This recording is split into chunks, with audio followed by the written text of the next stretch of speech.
Taxicabs in Manhattan. So you're a freshman at Hunter College, New York, studying architecture, and you'll go see a jazz concert at Carnegie Hall. Here's the map. If you were a crow, actually, and you could fly, how many crow miles would you fly? On the other hand, if you're actually a student and take a taxi from Hunter College to Carnegie Hall, about how many taxi miles will the taxi drive? So hello, mentors. This is the activity in part 2 that opens up meeting 7, part 2. So after they explore the parks and talk about distances, now it's time to talk really about the taxicab metric, taxicab geometry.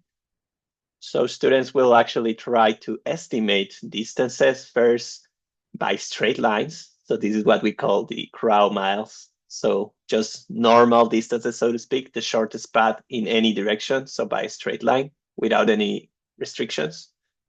And then taxi miles, and students will have to make sense that you have to drive, so you cannot really go through any place. You only have 2 directions of movement, right? Vertical or horizontal, and you have to go through streets.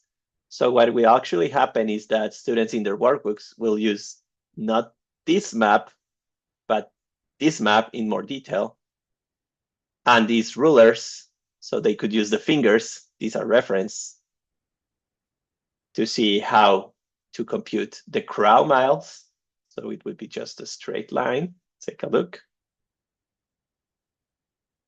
So something around like this, right? And then how to compute the other, right? The taxi. Notice that they could be, several ways that a taxi could sort of drive.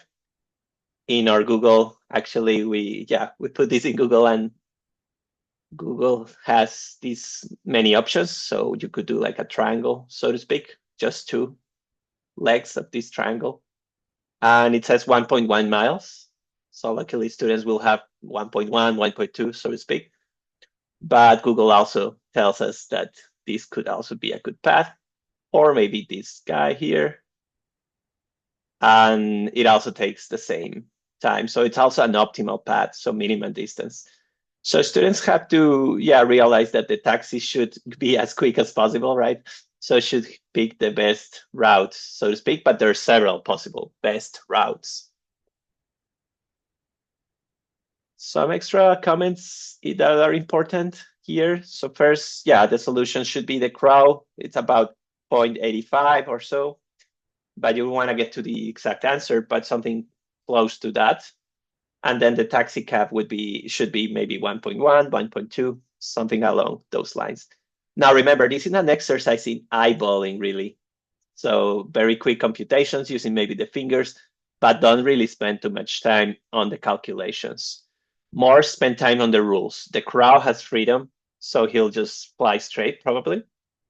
And then the taxi, you have to follow these rules. So this builds the notion of the taxi cab distance without yet defining it.